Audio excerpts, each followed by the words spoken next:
धूप अपने पूरे जोर पर थी। मई का महीना था और चंदनपुर गांव की जमीन तप रही थी।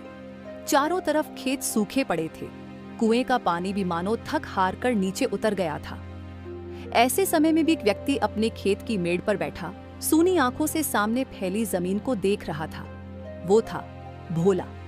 भोला लगभग 40 वर्ष का एक मेहनती किसान, अपने गांव के लोगों में सादगी, ईमानदारी और संघर्ष का प्रतीक था।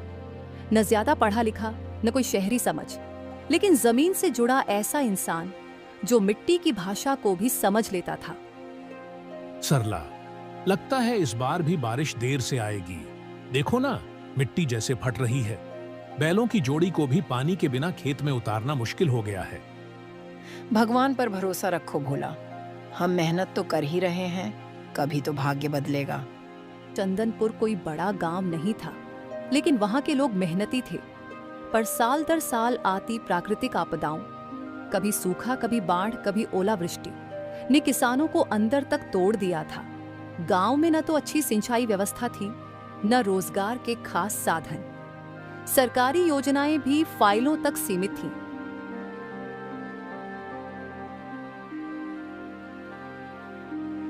हम कोशिश करते हैं सरकार से मदद लाने की, पर सुनवाई ही नहीं होती। चंदनपुर तो जैसे नक्शे से ही मिट गया है साहबों के लिए। भोला को इन सब बातों से तकलीफ होती थी। उसे लगता था कि यदि गांव के लोग एकजुट हो जाएं, तो कुछ बदला जा सकता है। पर सवाल ये था, कैसे? भोला ने पिछले साल खाद और बीज के लिए सहकारी समिति से 20,000 रुपये का कर्ज लिया था। फसल आदि बर्बाद हो गई थी, ब्याज बढ़ता गया, ऊपर से बैलों की तबीयत बिगड़ गई और इलाज पर भी पैसे खर्च हुए। हर साल मेहनत करता हूँ, मगर हाथ खाली रह जाते हैं।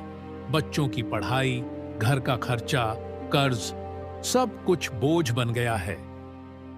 भोला, राजू कह रहा था कि स्कूल की फीस भरनी है। मास्टर जी ने कह दिया है कि इस बार समय पर दो। भोला चुप हो गया। उसकी आंखों में चिंता थी। जेब में पैसे नहीं थे, बैल बीमार, खेत सूखे और बच्चों की पढ़ाई अधर में।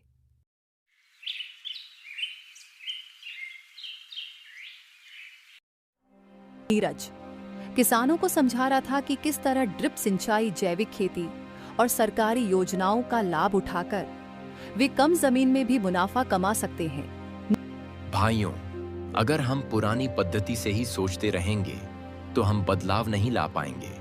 मिट्टी बदल रही है, मौसम बदल रहा है, अब हमें भी बदलना होगा।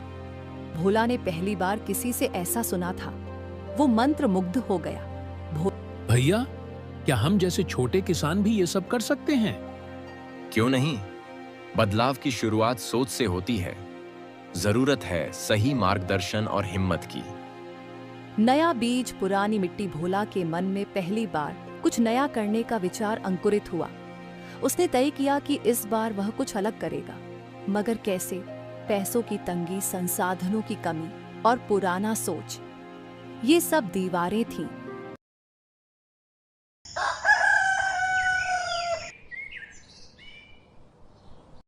गर्मी के लंबे इंतजार के बाद आखिरकार आकाश में बादल मंडराने लगे थे। गांव के लोग राहत की सांस ले रहे थे, पर इस बार बारिश ने अपने पुराने वादे नहीं निभाए। वो समय पर नहीं आई, बल्कि बेकाबू होकर आई। अचानक से आंधी आई, फिर तेज बारिश और देखते ही देखते पूरी चंदनपुर घाटी में बाढ़ आ गई।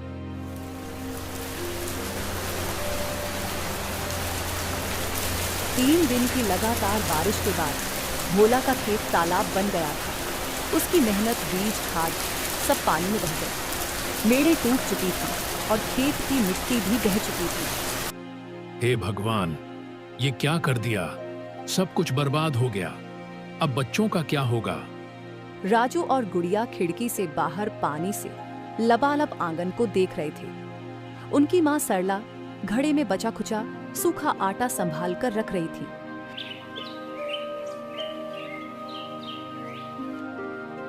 घर का राशन भी खत्म हो गया। बिजली पहले ही जा चुकी थी। गांव के रास्ते बंद थे, बाजार डूब चुका था। बच्चों ने उस रात बिना खाना खाए ही सोने की कोशिश की। भोला, अब तो कुछ करना ही पड़ेगा।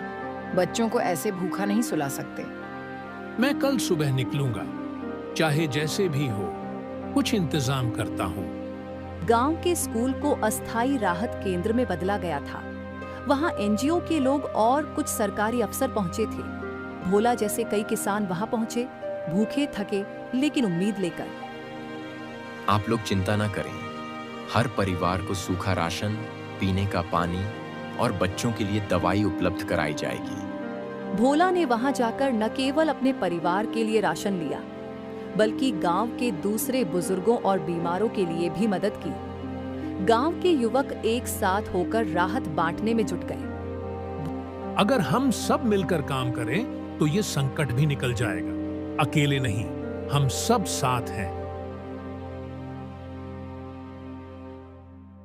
सरकारी अफसर से सीधी बात 3 दिन बाद, जब एक जिला अधिकारी वहां आया तो भोला ने गांव के हालात उसके सामने रखे। साहब, हम भी इंसान हैं, हमें भी जीने का हक है। बाढ़ आ जाए, सूखा हो जाए, हम ही क्यों सबसे ज्यादा भुगतें? हमें बस एक मौका चाहिए। साफ पानी, सड़क, सिंचाई, इतना मिल जाए तो हम अपना पेट भर सकते हैं। अधिकारी उसकी बातों से प्रभावित हुआ। उसने आदेश दिया कि गांव के लिए नई सिंचाई योजना और राहत फंड को प्राथमिकता दी जाए।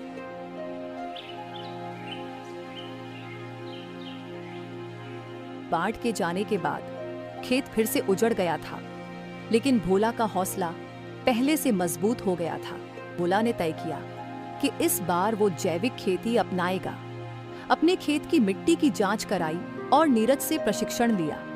उसने गांव की पंचायत से मांग की कि स्थानीय किसानों को जैविक खाद बनाने की ट्रेनिंग दी जाए। अब की बार बारिश आई भी तो हम तैयार रहेंगे, और अगर न आई तो भी हम डरेंगे नहीं।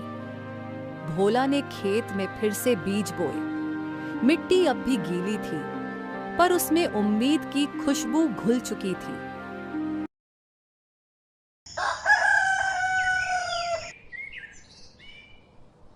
बाढ़ के बाद चंदनपुर धीरे धीरे संभलने लगा था। हरियाली मिशन ने गांव में नई ऊर्जा भर दी थी। भोला और उसके साथी अब खेतों को फिर से उपजाऊ बनाने में जुटे थे। पर तभी एक और संकट आया, सरकारी वादा खिलाफी और भ्रष्टाचार। जिला अधिकारी ने जो सिंचाई योजना मंजूर की थी, उसके लिए पैसे तो आए, लेकिन जमीन पर कोई काम नहीं हुआ।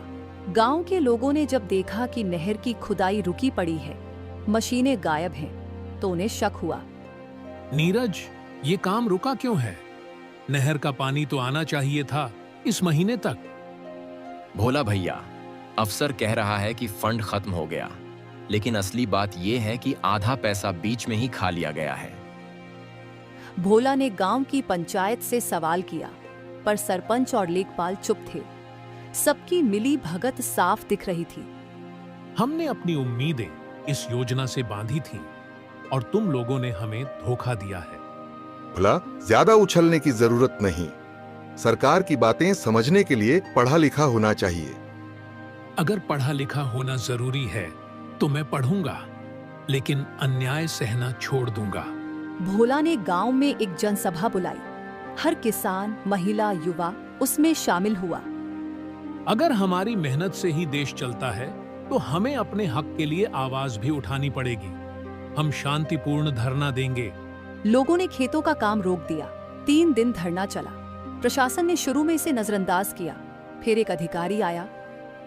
हम जांच करवाएंगे, आप लोग अब लौट जाएं। जब तक कागज नहीं, काम नहीं। पहले रिपोर्ट दिखाओ, फिर बात करो।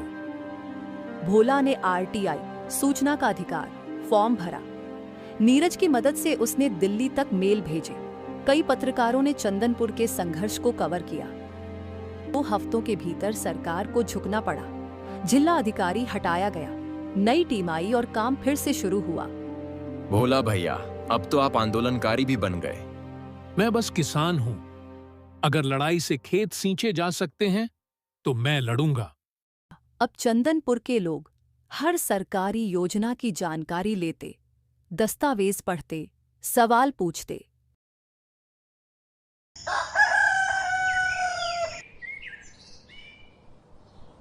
चंदनपुर में नहरें बन गई थीं, खेतों में हरियाली लौट रही थी, लोग जागरूक हो चुके थे। भोला को लगने लगा कि अब गांव सचमुच आत्मनिर्भर हो जाएगा, लेकिन प्रकृति की एक और परीक्षा बाकी थी, सूखा। इस बार मॉनसून आने में देरी हुई, फिर जो बारिश हुई वो पर्याप्त नहीं थी। तालाब सूखने लगे, कुएं पथरा गए और मिट्टी में दरारें पड़ गईं। भैया, मौसम विभाग कह रहा है कि इस बार बारिश नहीं होगी, क्या करें? सूखा एक आपदा है, लेकिन हम तैयार हैं। पिछले साल की तरह असहाय नहीं रहेंगे। भोला ने गांव वालों के साथ मिलकर पानी बचाओ जीवन बचाओ मुहिम शुरू की। बारिश की एक एक बूंद को संजोने के लिए गांव में छोटे छोटे जल संचयन गड्ढे बनाए गए। छतों से पानी इकट्ठा करने की व्यवस्था की गई। पानी सिर्फ पीने के लिए नहीं, जीने के लिए है। हमें हर बूंद की कद्र करनी होगी। सूखे की वजह से फसलें बर्बाद होने लगी। कई किसान निराश हो गए, लेकिन भोला ने पिछले साल की बची अनाज से एक सामूहिक ग्राम भंडार बनाया था। हम मिलकर जीते हैं तो संकट भी मिलकर काटना होगा।